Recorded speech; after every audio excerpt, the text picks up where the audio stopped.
I have been very fortunate in my retention, I guess, of symptoms of different things.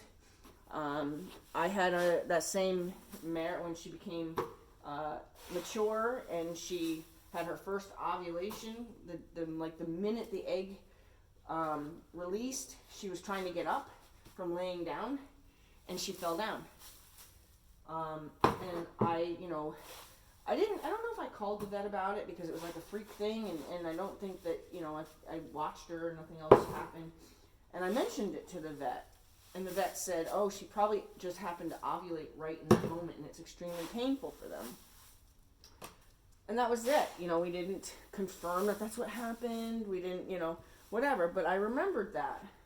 Well, another horse, many years later, like 10, 11 years later, had something similar like that happen. And the girl who was telling me about it, I very just kind of matter-of-factly said, oh, she probably ovulated, like in that moment.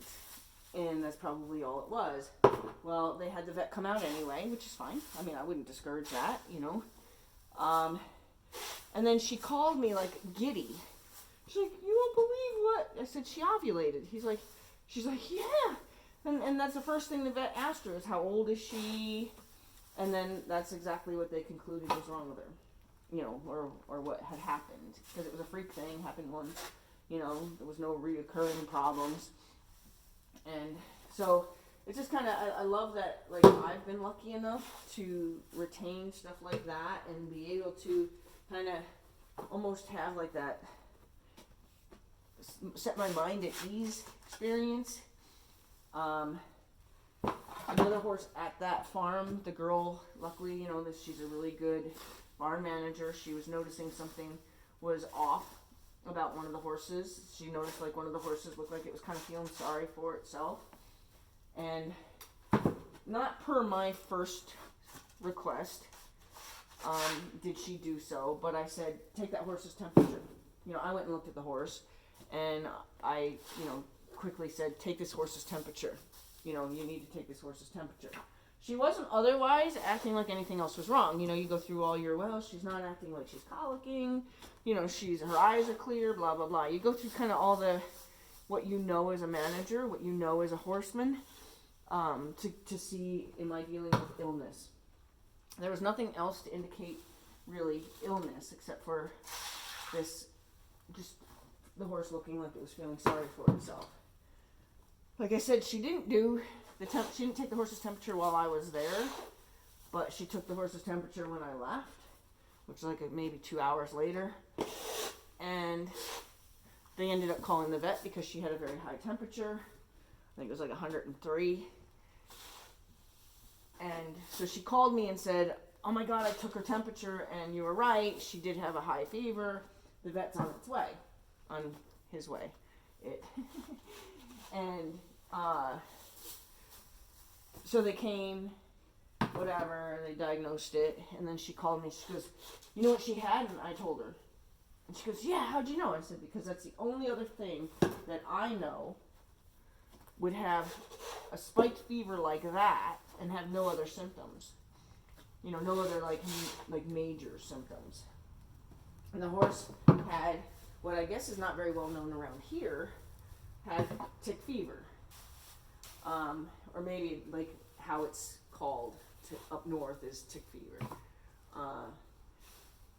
But here's the thing with tick fever. The reason I knew what was wrong with that horse was because I had a horse present the same way. I was with my husband when he was just a new boyfriend, and he was just kind of walking with me while I was taking horses out. And my horse Ritz, who I've owned since he was 2 months old, he was not, I don't want to say he was walking drunk, but he was kind of walking what seemed maybe mildly unstable, so maybe like a little buzzed, it seemed, like he had kind of like a little bit of an unstable walk. And he was breathing a little harder. But here's the thing, I had just fly sprayed all the horses up by the door that we were approaching. So was he breathing harder because he was just now smelling the strength of the fly spray that we're approaching? You know, the strength of the aroma. So easily could have been written off as being that's what he was doing. And I'm like, you know, can you hold him for a second? And, you know, my husband was just my boyfriend at the time. He was very new to me and certainly didn't know anything about horses at that time. So here I'm leaving my horse with him. So that put a little pep in my step, too, to go get the thermometer quickly. I went and got the thermometer, and all of a sudden, it is running through the numbers. And I'm sitting there going, oh my God, oh my God, oh my God. 105.9. My horse otherwise was not exhibiting any other symptoms of anything wrong. His eyes weren't glassy. He wasn't, you know, acting in any way otherwise like something was wrong. I went in a panic, called the vet, and then took him straight outside and started cold hosing him, hoping to see if even just outside influence could lower his temperature. You know, the vet shows up, and before even really greeting us, she went straight to take his temperature, because he's standing there while we were waiting, and I'm hosing him. He's playing with the hose. He's acting completely normal. I guarantee you, had she been there with the intention of giving shots that day, and I was the first horse she approached, she probably would have said, here, let me give him his shots right now, while, you know, before I go into the barn and get the rest of them. I guarantee you that horse would have passed on glance as a horse that could have been healthy enough to have been inoculated in that moment, okay? So she took his temperature, and then after it went to 105.9 again. She goes, if I didn't just do that, if I didn't just take his temperature, I would have never believed it. I would have never believed this horse had this high of a temperature. Okay? So that was another tick fever case. That was my first tick fever case. So that's how I knew that other horse, who showed no other signs of anything else, but definitely had somebody who knew the horse worried enough to say something's off, looking like she's feeling a little sorry for herself. My automatic thing is always to check the temperature first, you know, in case you are dealing with illness, infection, or whatever. But also, the other thing that I want you to know about this particular illness is it doesn't present the same in each horse. Okay? I had another horse who I was paying attention to. So I wrote about this. So this is in, you know, this is in like a story form. But those of you who don't like to read but like to, you know, learn stuff and learn best through video or, you know, visual learning. That's why I decided I'll do it as a video also. This other horse, he started, so one day I took him out and I didn't really see anything to think about, but what I did notice as far as when I took him out, but what I did notice was the boss horse was hanging out with the lowest man on the totem pole. And that was really an odd thing to see. Boss horse spending a lot of time with low man. That was really something different to see.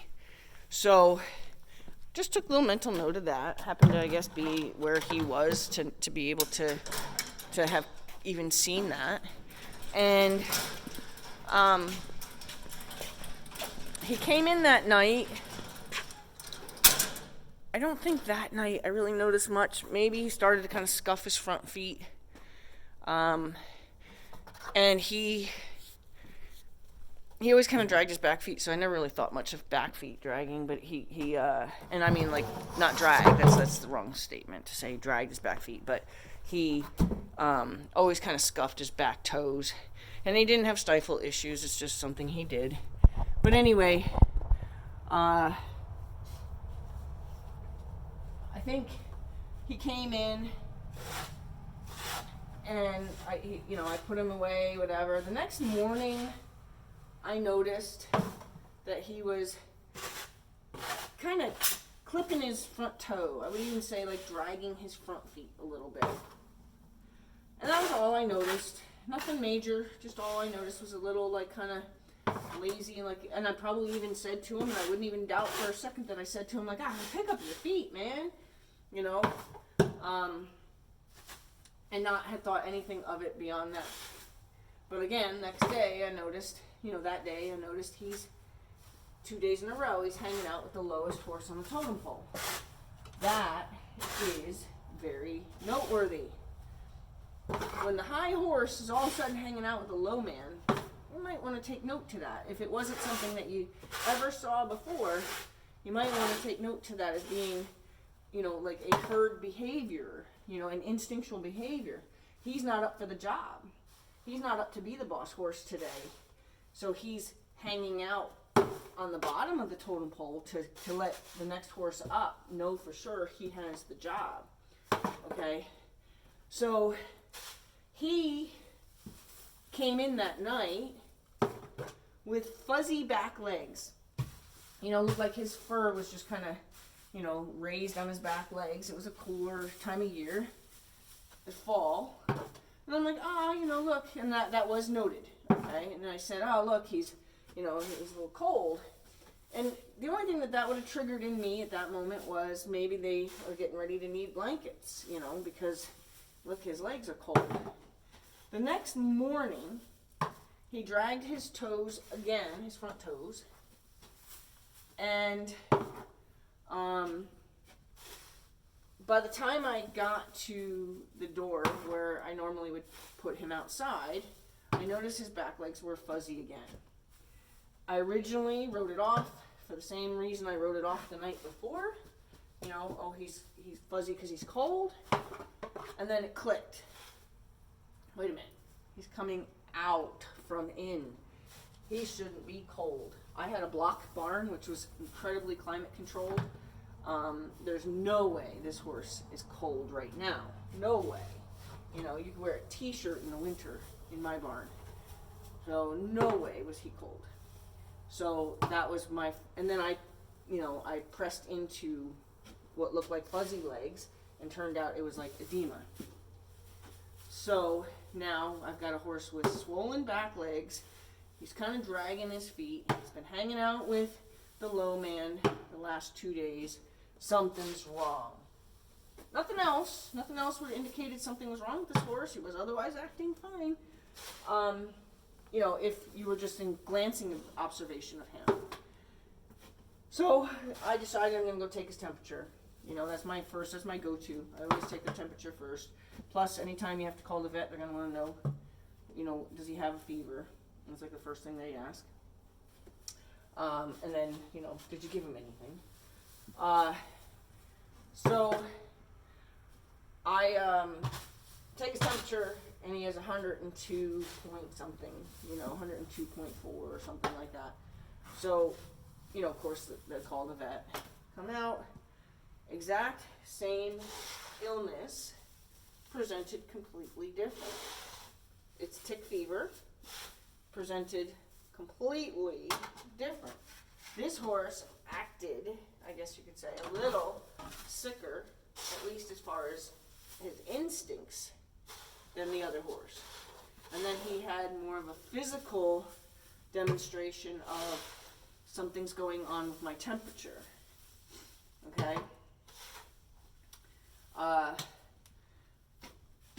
So that's 3 horses, and I think I